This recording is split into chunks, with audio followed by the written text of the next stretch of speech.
l'information de 23 h sur RTI1. Madame, Monsieur, bonsoir. Tout de suite le sommaire de ce journal.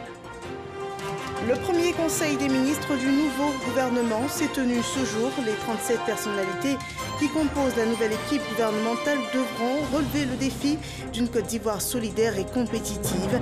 Le chef de l'État les a invités à travailler pour que l'action du gouvernement ivoirien soit plus perceptible par tous les Ivoiriens. Et cette nouvelle formation a au premier plan une femme en poste. Elles sont au total 8 femmes à devoir travailler à l'exécution du programme solidaire. Elles sont ministres d'État, ministres, secrétaires d'État, positionnées dans des départements clés. Elles donneront de leur savoir, de leurs compétences et de leur cœur. Nous les redécouvrons ce soir. L'Agence européenne des médicaments continue de surveiller l'innocuité et l'efficacité du vaccin AstraZeneca. Ce mercredi, l'agence a annoncé que les caillots sanguins après le vaccin devraient être ajoutés aux effets secondaires rares du vaccin suédo-britannique. Bienvenue dans ce 23 h en Côte d'Ivoire. Le nouveau gouvernement a été présenté hier. Il a fait sa rentrée ce mercredi. Les membres de l'équipe conduite par Patrick Achi prennent part ce jour à leur tout premier conseil des ministres. Un gouvernement de mission aussitôt nommé que mis au travail. Le chef de l'État, qui présidait d'ailleurs la séance, a exhorté la nouvelle formation à se mettre au travail dès à présent et à traiter les dossiers avec célérité et diligence. Viviane Haïma a résumé pour vous la réunion. On regarde. Premier conseil des ministres ce mercredi 7 avril du tout nouveau gouvernement conduit par le Premier ministre Patrick Achi. Ce conseil des ministres sous la présidence du chef de l'État, le président Alassane Ouattara, se voulait une prise de contact dans la mesure où 13 nouveaux membres font leur entrée au sein du gouvernement. C'est une équipe gouvernementale grandement renouvelée qui participait à cette première séance. Le Premier ministre, dans une prise de parole, a rassuré le président de la République que la nouvelle équipe se mettra au travail sans attendre et que l'action gouvernementale se poursuivra. Excellence, Monsieur le Président de la République, c'est un insigne honneur pour moi de prendre la parole devant vous aujourd'hui, à l'occasion de ce Conseil des ministres qui marque l'entrée en fonction du nouveau gouvernement de la République de Côte d'Ivoire, formé hier sous votre très haute autorité. Excellence, Monsieur le Président de la République, je perçois la gravité de la responsabilité qui est la mienne, car je connais la hauteur de votre ambition et celle de votre légitime exigence. Je saisis pleinement l'intensité aiguë de vos attentes, car je sais que vous ressentez, connaissez et partagez la force des attentes de votre peuple, son envie d'avancer, sa soif de prospérité, de rassemblement et d'espérance. C'est donc fort de tout cela qu'en votre nom et dans mon rôle de chef d'orchestre, j'exigerai de chacune et de chacun des membres de ce gouvernement le meilleur, en les amenant moi-même à toujours pousser à l'extrême l'expression de leur talent. Ce gouvernement que vous avez voulu plus resserré et rajeuni, dont l'architecture épouse les grandes orientations de votre projet de société, ce gouvernement qui fait une part juste à nos sœurs en leur donnant des postes de premier plan, ce gouvernement qui épouse la diversité régionale de notre pays est l'outil qui permettra à notre Côte d'Ivoire de poursuivre sa marche dans la voie d'un progrès et d'une prospérité partagée. En effet, mes exigences seront grandes. Elles sont celles de votre enseignement. Mais au regard des qualités individuelles et complémentaires de cette équipe, je n'ai aucun doute qu'ensemble, nous parviendrons à relever tous les défis. Le gouvernement dont j'ai l'honneur de coordonner l'action sous votre haute autorité sera un gouvernement de mission et un gouvernement de combat. Le gouvernement n'aura en effet qu'un seul objectif, la mise en œuvre diligente et réussie de votre programme de société sur la période 2021-2025, fondé sur votre vision 2030 d'une Côte d'Ivoire solidaire. Intervenant à son tour, le président de la République a salué la nouvelle équipe gouvernementale tout en exprimant sa gratitude à l'équipe partante. Parlant de l'action gouvernementale, le président de la République a fixé les grandes orientations qu'il estime prioritaires dans la marche à suivre par le gouvernement. Monsieur le Premier ministre, je voudrais vous féliciter pour votre nomination à la tête de ce nouveau gouvernement. Votre nomination est la reconnaissance de votre compétence de votre efficacité, de votre loyauté et de votre sens élevé de l'État. Je vous souhaite beaucoup de succès dans l'accomplissement de votre mission.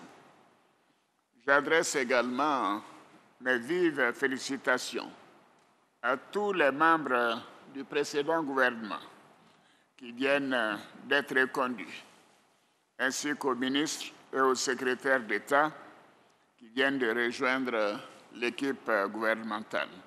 Je profite de l'occasion pour exprimer ma gratitude aux ministres sortants pour leur contribution au développement de notre pays durant de nombreuses années.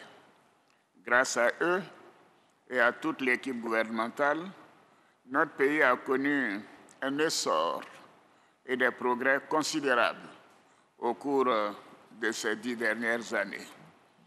Au regard de leur expérience, d'autres missions leur seront confiées, notamment dans le cadre de la mise en place des ministres-gouverneurs de district pour renforcer la décentralisation de l'action gouvernementale, car ils n'ont pas démérité. Enfin, j'adresse mes félicitations à M. Eugène Akaawele pour sa nomination au poste de président du Conseil économique, social, environnemental et culturel. Monsieur le Premier ministre, Mesdames et Messieurs les membres du gouvernement, grâce à la solidité des fondamentaux de notre économie, aux actions et aux choix judicieux du gouvernement, ainsi qu'aux efforts de tous nos compatriotes, nous avons réussi à relever les nombreux défis auxquels nous avons dû faire face, notamment avec la pandémie de la COVID-19. Par ailleurs, les efforts déployés par la Côte d'Ivoire, ainsi que plusieurs pays de l'UEMOA et du monde, nous ont permis de faire face aux attaques terroristes perpétrées par des groupes armés. Je voudrais rassurer l'ensemble de nos compatriotes que l'État prend toutes les dispositions pour faire échouer ces attaques d'où qu'elles viennent. Monsieur le Premier ministre, la stabilité macroéconomique ainsi que les grands équilibres de nos finances publiques doivent être préservés en dépit des contraintes budgétaires que nous imposent les défis du moment. Quant à vous, Mesdames et Messieurs les ministres, les membres du gouvernement, j'attends de chacune et de chacun de vous que vous soyez des exemples qui insuffleront la transformation attendue de l'administration publique et de l'ensemble des Ivoiriens. Je vous demande donc de travailler en équipe, de faire preuve d'une grande humilité et d'être au contact des populations afin de mieux les servir. À ce titre, les ministres devront strictement respecter les dispositions en vigueur relatives au déplacement des personnalités, notamment l'utilisation des sirènes et des gyrophares dans la circulation. Monsieur le Premier ministre, Mesdames et Messieurs les membres du gouvernement, les défis sont encore nombreux pour la mise en œuvre réussie de notre ambitieux programme de développement intitulé « Une Côte d'Ivoire solidaire » qui place chaque Ivoirienne et chaque Ivoirien au cœur de l'action de l'État. C'est pourquoi nous devons aller encore plus vite pour l'amélioration du bien-être de nos concitoyens. Je vous demande donc de vous mettre au travail dès à présent et de traiter les dossiers avec célérité et diligence. Le président de la République a conclu son intervention par un geste fort dans le sens de la cohésion sociale. La Cour pénale internationale a rendu le 31 mars dernier sa décision sur l'appel du procureur relatif au procès de M. Laurent Gbagbo et et Charles Blé Goudé. Nous en prenons acte. J'ai bien évidemment une pensée émue pour les victimes et leurs familles. Je voudrais les assurer de notre compassion et de notre soutien. Le gouvernement continuera de leur apporter assistance. Quant à M. Laurent Gbagbo et Blé Goudé, ils sont libres de rentrer en Côte d'Ivoire quand ils le souhaitent. Les frais de voyage de M. Laurent Gbagbo ainsi que ceux des membres de sa famille seront pris en charge par l'État de Côte d'Ivoire. Des dispositions seront également prises pour que M. Laurent Gbagbo bénéficie, conformément au texte en vigueur, des avantages et indemnités dus aux anciens présidents de la République de Côte d'Ivoire.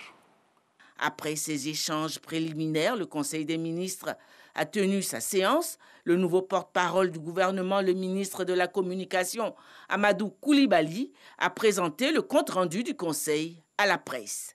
À l'issue donc de ce premier point qui était donc la prise de contact avec les membres du nouveau gouvernement, nous avons eu tout de même une communication verbale du ministre de l'Intérieur et de la Sécurité portant sur deux projets de décret. L'un relatif à la convocation du collège électoral en vue de l'élection des députés de la circonscription électorale numéro 97 de Hariko-Kaa, Niakarama-Dogo et Tortia, commune et sous-préfecture. La commission électorale indépendante a été saisie du décès de Mme Penyangban Ouro, qui était candidate suppléante du candidat titulaire Guibé Songine Datien Koné-Sévérin dans cette circonscription, et en application donc des textes, notamment des articles 84 du Code électoral et 18 de la loi numéro 2004-495 du 10 septembre 2004 portant suppléance des députés à l'Assemblée nationale. Il a été donc accordé plein droit à l'élection donc des députés de la dite circonscription pour y être organisée une nouvelle élection. Le second décret a porté sur la campagne électorale en vue de l'élection donc de députés de cette circonscription et sur proposition une fois de plus donc de la commission électorale, le gouvernement donc a convoqué pour le samedi 24 avril le collège électoral de la circonscription électorale 97, Hariko-Kaa, Niakarama-Dogo et Tortia, commune et sous-préfecture, en vue donc de l'élection de députés de la dite commune.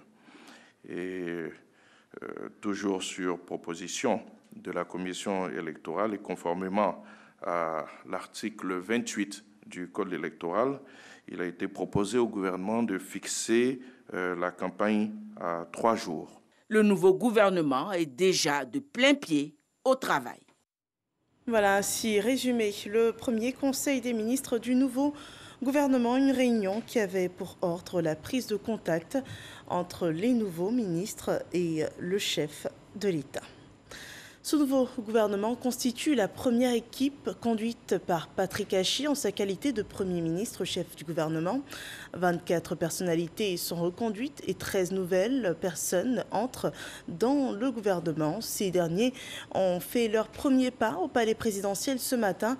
Nos reporters n'ont rien raté de cette rentrée gouvernementale. C'est un élément commenté par Alexis Ouedraogo. On regarde. Ce mercredi, c'était un peu la rentrée des classes des nouveaux au palais présidentiel. Bien sûr, c'est la rentrée des classes. Pose photo face à la presse pour immortaliser le moment. Et au micro, des mots de reconnaissance et d'engagement pour plusieurs. Comme je l'ai fait dans le secteur des routes aujourd'hui, notre système sanitaire a besoin donc de plateaux techniques élevés, a besoin que nous puissions fournir davantage d'infrastructures et d'équipements, et je suis là, à la disposition donc du professionnel de santé pour travailler pour le bien-être des Ivoiriens. Sentiment de fierté, de gratitude envers le président de la République, son Excellence Alassane Ouattara, et Gratitude aussi envers le Premier ministre Patrick Achi et à toute la nation, singulièrement le Moronou et particulièrement le département d'Ara. Je pense que l'environnement, c'est un secteur qui est très important dans un pays. Et il faut de la persévérance donc, pour assurer véritablement la mission qui m'a été confiée par le chef de l'État. C'est l'occasion pour moi de saluer Madame la ministre sortante Ly Ramata Bakayoko, qui a fait un travail excellent. L'État étant une continuité, nous allons prendre où elle a laissé et apporter des innovations majeures pour que les familles, les femmes et les enfants de Côte d'Ivoire puissent être épanouis, mieux se porter. Vous savez que le président de la République est une référence en Afrique et la Côte d'Ivoire a un rôle de leader dans notre sous-région. Donc les dossiers de l'intégration sont des dossiers très importants à la fois pour la Côte d'Ivoire et pour la sous-région, ainsi que pour l'Afrique tout entière. Faire en sorte que la question de l'emploi et de la protection sociale connaissent un regain. Je peux dire que nous sommes venus pour travailler, rien que le travail. Le nouveau gouvernement consacre l'entrée de 13 nouvelles personnalités et le départ de 18 autres. Il s'enrichit de la présence de 8 femmes et de 3 ministres d'État. Pour cette nouvelle formation, le Premier ministre a tenu compte du genre. 8 femmes font partie des rangs du gouvernement ivoirien, avec pour la première fois une femme à la tête de la diplomatie ivoirienne. Ces femmes, elles sont ministres d'État, ministres ou encore secrétaires d'État. Elles, ce sont les femmes du nouveau gouvernement et nous les découvrons dans cet élément de Alexis Ouedraogo. Il y a un peu plus de talons hauts à la table du Conseil des ministres.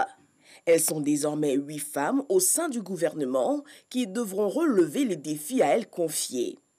Première sur la liste, la ministre Kandia Camara, déjà présente dans les gouvernements qui se sont succédés sous Alassane Ouattara. Elle devient ministre d'État, ministre des Affaires étrangères, après 10 ans à l'Éducation nationale. Mariatou Koné reprend son fauteuil de l'Éducation nationale, elle, anciennement en charge de la solidarité, de la cohésion sociale et de la lutte contre la pauvreté. La ministre Anne-Désirée Ouloto quitte la salubrité urbaine pour désormais occuper les fonctions de ministre de la fonction publique et de la modernisation de l'administration. Miss Belmonde Dogo, anciennement secrétaire d'État, devient, elle, la ministre de la solidarité et de la lutte contre la pauvreté. Le ministère du Plan et du Développement garde lui sa patronne, la ministre Kabanyale. Nouvelle entrée, Nasseneba Touré récupère le poste de ministre de la Femme et de l'Enfant. Le ministère de la Culture sera lui l'affaire de Badou Arlette, maire d'Ara. Kayo Maï Clarisse, au cadre à la CNPS, prend, elle, le poste de secrétaire d'État auprès du ministre de l'Emploi chargé des Affaires sociales.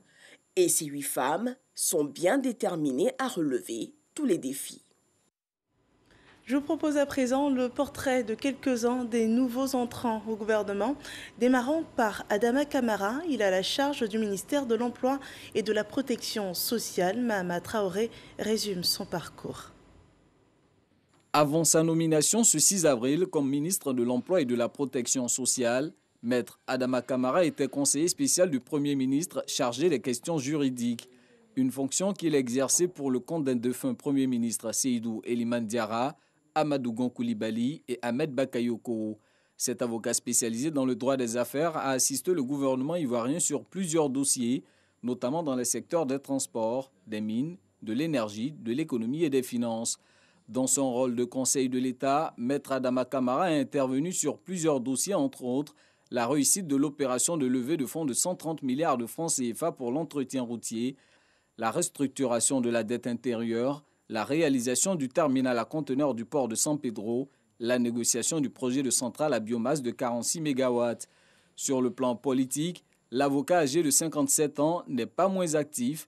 Il a défendu la cause du RDR depuis l'opposition jusqu'à la prise du pouvoir et est aujourd'hui membre du bureau politique du RHDP. Un mois jour pour jour avant sa nomination au gouvernement, il se faisait élire député de la commune d'Odiéné, capitale de la région du Denguélé. Et à la suite du ministre Adama Kamara, la rédaction vous fait découvrir Thomas Kamara. Il prend les rênes du ministère des Mines, du Pétrole et de l'Énergie. Son portrait est dressé par Mahama Traoré. Thomas Pogoba Kamara est titulaire d'un diplôme d'études approfondies en énergétique de l'École normale supérieure des arts et métiers de Paris. Il démarre sa carrière en 1986 à la société ivoirienne de raffinage, CIR, comme ingénieur procédé. Dans cette entreprise, il va gravir les échelons, passant de chef de service programme en 1993 à directeur économique et commercial entre 2000 et 2007. Son sens du management va l'emmener entre 2007 et 2012 à occuper les fonctions de directeur général de la société multinationale de bitume, SMB, avant de diriger la CIR jusqu'à ce jour. Membre du RHDP, Thomas Kamara est le député maire de la ville de Katiola, capitale de la région du Hambol. Âgé de 60 ans, Thomas Kamara est depuis octobre 2019 commandeur de l'Ordre national. Et une femme pour le ministère de la Femme, de la Famille et de l'Enfant. Il passe aux mains de Nasséné Touré, premier magistrat de la commune d'Odiéné et directrice générale de Côte d'Ivoire Tourisme. Elle est face à de nouveaux challenges. Mamadou Kwasi revient sur son parcours. Maire de la ville d'Odiéné, localité située au nord-ouest de la Côte d'Ivoire, Nasséné Touré hérite du portefeuille de la famille, de la femme et de l'enfant depuis ce mardi 6 avril 2021 pour le compte du premier gouvernement Patrick Achi. Née à Korogo en 1972, elle a fait ses premières classes professionnelles à Amex International à Washington DC, aux États-Unis d'Amérique en 1993. En 2002, elle intègre la Société financière internationale SFI, une filiale de la Banque mondiale, toujours à Washington DC. En 2007, de retour en Côte d'Ivoire, elle sera chef de service technique international d'une entreprise de communication pour le compte de plusieurs pays, dont la Côte d'Ivoire, le Sénégal, le Mali, la Guinée, la Sierra Leone et le Nigeria. La même année, elle est nommée conseillère technique au ministère des Nouvelles Technologies de l'Information et de la Communication. En 2010, conseillère à la primature, Nasséné Touré Diané devient la coordinatrice principale du projet UGOV. En 2018, elle retourne à la primature en tant que conseillère technique du Premier ministre Amadou Gon Coulibaly, avec pour mission la gestion de la couverture maladie universelle. Titulaire d'un MBA en management obtenu à Paris en France, la nouvelle ministre de la Famille, de la Femme et de l'Enfant était jusqu'à sa nomination directrice générale de Côte d'Ivoire Tourisme. Nasséné Touré est mère de 3 enfants. Et au nombre des femmes du nouveau gouvernement figure aussi Arlette Badou Nguessan Kwame. Elle a la gestion du ministère de la Culture, de l'Industrie, des Arts et du Spectacle. Mamadou Kwasi nous la présente. Arlette Badou Nguessan Kwame fait son entrée au gouvernement. Elle est depuis ce mardi 6 avril 2021 ministre de la Culture et de l'Industrie des Arts et du Spectacle. Une nomination qui arrive pour la seconde fois dans l'histoire du peuple Yua. Elle devient donc le deuxième ministre originaire de ce peuple du département d'Ara, dans la région du Moronou. Arlette Badou Nguessan Kwame est cadre en communication et négociation d'entreprise. Jusqu'à sa nomination au poste de ministre de la Culture, de l'Industrie des Arts et du Spectacle, Arlette Badou Nguessan était chef du département des relations publiques de l'autorité de régulation des télécommunications de Côte d'Ivoire, ARTCI. Titulaire d'un master en management des entreprises obtenu à Bruxelles en Belgique. La nouvelle ministre de la Culture, de l'Industrie des Arts et du Spectacle est maire de la commune d'Ara et secrétaire générale de l'Union des villes et communes de Côte d'Ivoire, UVCOSI. Du haut de ses 43 ans, Arlette Badou est mariée et mère de 3 enfants. Jean-Luc Assis est aussi un des nouveaux du gouvernement. Il était jusqu'à sa nomination le directeur général adjoint de l'Office national de l'eau potable, l'ONEP. Désormais en mission avec le gouvernement ivoirien, il dirige le ministère de l'Environnement et du Développement durable. Walter Amadou Ouattara. Il occupe désormais le poste de ministre de l'Environnement et du Développement durable. Jusqu'à présent, directeur général adjoint de l'Office national de l'eau potable, ONEP, Assis Jean-Luc est le député d'Akoupé commune et Bécofin sous-préfecture. Titulaire d'un bac série C obtenu en 1987 au lycée moderne de Bondoukou, le ministre Assis Jean-Luc a obtenu à l'Université de Paris 1 Sorbonne un diplôme supérieur en management. Assis Jean-Luc a débuté sa carrière professionnelle en 1993 en tant que chargé d'études au Bénet. Il a conduit plusieurs missions de conseil et d'ingénierie pour des structures telles que la Sodefort, la NSUT, la Gestosi, Côte d'Ivoire Télécom, Air Ivoire et la Sicogi. Déjà directeur administratif et financier de la Gestosi, il devient conseiller spécial du ministre des Mines et de l'Énergie. Depuis le mardi 6 avril 2021, Assis Jean-Luc intègre le gouvernement de Côte d'Ivoire en qualité de ministre de l'Environnement et du Développement durable. En compagnie de ses proches collaborateurs, il affirme être conscient du challenge qui l'attend. Le ministre Assis Jean-Luc a été distingué prix SAFAMCOM du meilleur directeur financier des sociétés à participation financière de l'État, édition 2006-2007.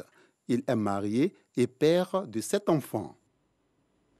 Le Premier ministre, chef du gouvernement Patrick Achi, a également appelé 4 secrétaires d'État à travailler pour le rayonnement de la Côte d'Ivoire et à ce titre, Célestin Seredo, douanier de profession et chargé des affaires maritimes. Lanciné Bakayoko. Le nouveau secrétaire d'État en charge des affaires maritimes, c'est lui, Célestin Seredo, né à Yamoussoukro il y a 46 ans. Ce capitaine des douanes, chef du bureau Citaraï de Bouaké, hérite d'un département qu'il connaît presque bien. Entre 2012 et 2018, Célestin Seredo a été commandant de la brigade mobile des douanes au port autonome d'Abidjan, à Maféré puis à Ferki. Du haut de son mètre 70, cet originaire de Bangolo est devenu, en moins de 5 ans, un acteur politique important dans la région du Guémon. Président du conseil régional, président régional du comité d'organisation du pré-congrès du RHDB. C'est en 2018 que le nouveau commandant de bord des affaires maritimes fait son entrée en politique. Élu en indépendant à la présidence du conseil régional du Guémon, il a finalement rejoint le RHDB. En octobre 2020, à l'élection présidentielle, il fera campagne pour le candidat Alassane Ouattara. Marié et père de 5 enfants, le secrétaire d'État Célestin Seredo est titulaire d'un doctorat en sociologie obtenu à l'université Félix Houphouët-Boigny de Cocody. Le nouveau gouvernement, on le rappelle, est composé de 37 ministres et 4 secrétaires d'État. La liste de la nouvelle formation a été dévoilée au lendemain du week-end de Pâques.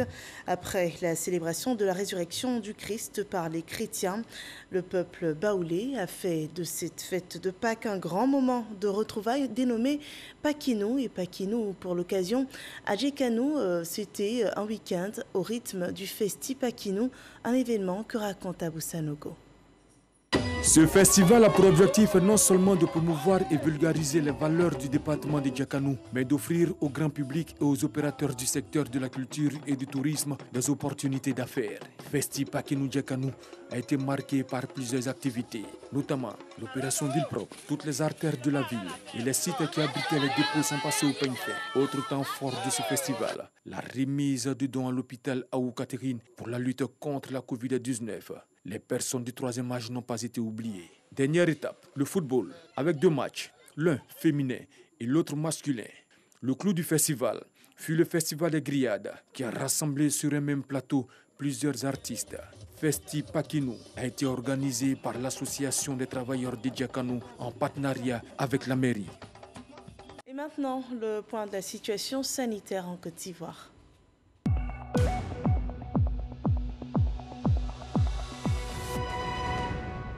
Ce 7 avril 2021, le bilan sanitaire présente 26 nouveaux cas de Covid-19, 316 nouveaux guéris et bien malheureusement un cas de décès.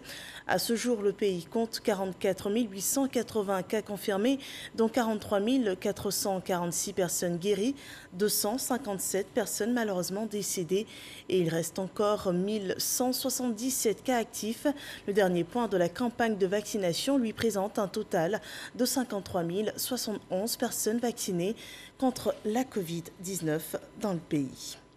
Et sur le vaccin AstraZeneca administré en Côte d'Ivoire durant la campagne contre la Covid-19, l'Agence européenne des médicaments s'est prononcée ce mercredi au sujet des 4 caillots de sang relevés à la suite d'une prise du vaccin AstraZeneca contre la Covid-19. Selon l'EMA, ces caillots devraient être ajoutés aux effets secondaires rares du vaccin suédo-britannique. L'agence estime toutefois que la balance bénéfice-risque reste positive et n'a pas identifié de facteurs de risque spécifiques.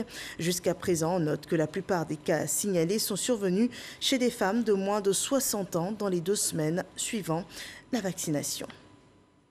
Et nous rappelons que le tout nouveau gouvernement ivoirien, le gouvernement de la République, est entré en fonction ce jour. Les 41 personnalités qu'il compose ont pris part à leur premier Conseil des ministres, un gouvernement plus resserré et de mission, de qui le chef de l'État dit attendre beaucoup. Alassane Ouattara a d'ailleurs invité les membres de ce gouvernement à travailler avec célérité et diligence pour que les actions de l'État ivoirien soient bien perçues par l'ensemble de la population ivoirienne. Ce journal est terminé. Merci de nous avoir suivis et rendez-vous demain dès 10h pour un autre point sur l'actualité sur RTI1. Excellente fin de soirée chez vous.